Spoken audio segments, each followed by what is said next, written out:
Assalamualaikum warahmatullahi wabarakatuh. Halo teman-teman investor, semoga selalu dalam keadaan sehat. Masih dalam situasi pandemi yang mungkin ya semoga teman-teman tetap menjaga protokol kesehatan lah ya. Belum tahu nih sampai kapan bakal berakhir. Cuma kemarin kayaknya saya lihat berita udah banyak vaksin yang berdatangan, jadi semoga ya teman-teman yang belum vaksin biar imunnya makin kuat gitu ya, dan terhindar dari COVID gitu ya. Oke, pada kesempatan kali ini seperti biasa saya Aditya akan membahas terkait dengan isu-isu terkini terkait dengan perpajakan tentunya ya, dan juga berita pajak ataupun aturan baru dan sebagainya. Dan pada kesempatan kali ini saya akan membahas terkait dengan mungkin yang cukup ramai juga ya. Saya coba share beberapa berita nih ya terkait dengan Komisaris Telkom. Waduh, bagi para teman-teman yang mungkin lagi pegang sahamnya Telkom, apakah dengan adanya komisaris baru sahamnya mungkin naik? Oke. Tapi kita nggak akan bahas itu ya. Tapi yang lagi ramai karena komisaris Telkom ini ada yang baru gitu ya. Salah satunya adalah personil dari grup band ternama di Indonesia ya, Slank gitu, menjadi salah satu komisaris independen Telkom. Nah, karena kalau ketemu saya itu ngomongin pajak, nah jadi bagaimana sih perpajakan untuk komisaris gitu ya, atau dari yang diterima oleh mungkin salah satunya komisaris Telkom ini, Abdin Slank gitu. Kemarin saya baca-baca di media website CNBC, kemarin ada yang menyebutkan 1 tahun itu ada sekitar 11M, ada sekitar 11 sampai 12M gitu ya. Nah, bagaimana sih treatment terkait dengan pajak atas komisaris gitu ya. Oke teman-teman semua, jadi untuk menghitung pajak penghasilan atau PPh 21 ya, atas komisaris independen, berarti dia bukan sebagai pegawai tetap. Jadi ada juga yang perlu diingat teman-teman. Jadi ketika komisaris itu bisa merangkap jabatannya ya sebagai pegawai tetap, atau bisa juga tidak menjadi pegawai tetap. Karena tadi rujukannya terkait dengan komisaris Telkom yang independen, jadi tidak merangkap sebagai pegawai tetap gitu ya teman-teman semua. Tapi nanti akan saya infokan. Nah, referensi dari perhitungan pajak penghasilan PPh 21 atas komisaris itu adalah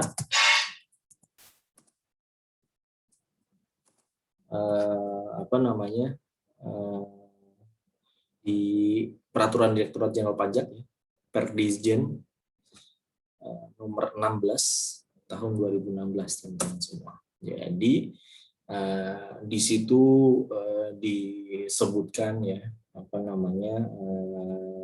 aturannya, kemudian lampiran contoh perhitungannya juga dan lain sebagainya. Nah, terkait dengan komisaris ini memang termasuk juga dalam pengertian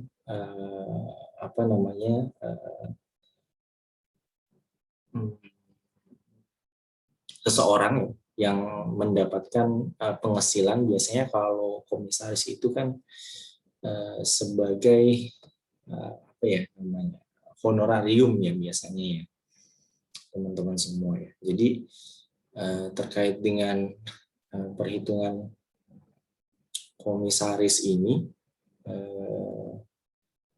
rujukannya tadi di lampiran berapa nih ya? Lampiran 4.2 ya. Di situ ada contoh perhitungannya.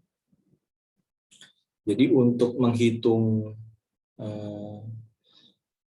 PPh pasal 21-nya itu menggunakan tarif seperti yang kita ketahui, yaitu di pasal 17 ayat 1 huruf A gitu. Nah, penghasilannya itu adalah bagaimana tarif layernya itu ketika menerima honorarium misalkan sebesar 1M. Nah, nanti PPh terutangnya akan langsung dikalikan tarif progresif teman-teman semua. Ketika tadi misalkan contohnya 1M gitu kan, berarti 5% kali 50 juta, kemudian 15% kali kali 200 juta, kemudian di 25% kali 250 juta, kemudian sisanya kali sisanya gitu ya. 30% kali sisanya gitu teman-teman semua.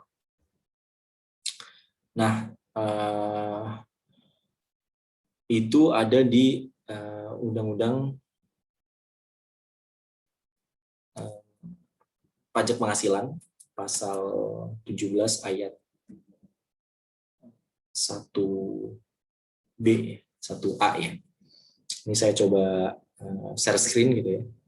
Jadi tarif pajaknya akan progresif seperti ini. Jadi 5% kali penghasilan untuk maksimal 50 juta, kemudian 15%-nya itu kali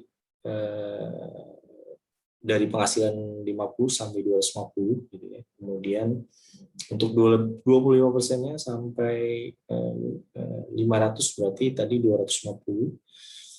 Kemudian di atas 500 itu 30%. Nah, bayangkan teman-teman tadi untuk komisaris, saya coba share screen untuk aturannya. Jadi tadi saya sebutkan di per 16 tahun 2016 ya, teman-teman.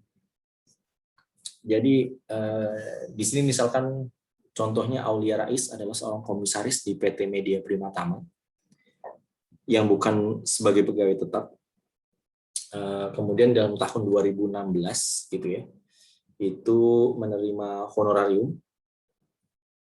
Nah, kemudian di bulan Desember dia menerima honorarium sebesar 60 juta gitu ya, teman. Nah, tarifnya gimana? Tadi 5% ya kali penghasilan sampai dengan 50 juta, kemudian sisanya kali 15%. 15% kali 10 juta yaitu 1.500.000, 5% kali 50 juta 2.500.000. Jadi PPh 21 yang harus dipotong oleh si komisaris tadi yaitu 4 juta.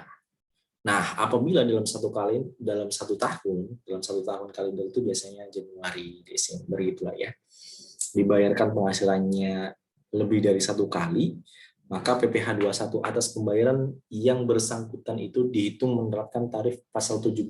Jadi nanti ada PTKP-nya gitu teman-teman. Tapi ya hanya kalau dia tidak kawin dan belum memiliki tanggungan, berarti ya dia 54 juta dan lain sebagainya. Nah, teman-teman kalau terkait dengan PTKP nanti bisa saya share atau teman-teman bisa browsing.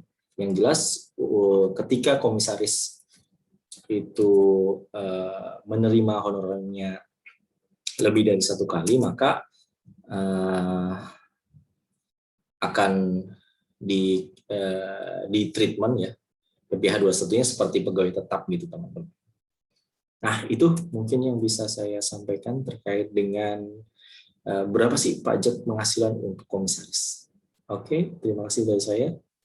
Sampai ketemu lagi di video berikutnya. Assalamualaikum warahmatullahi wabarakatuh.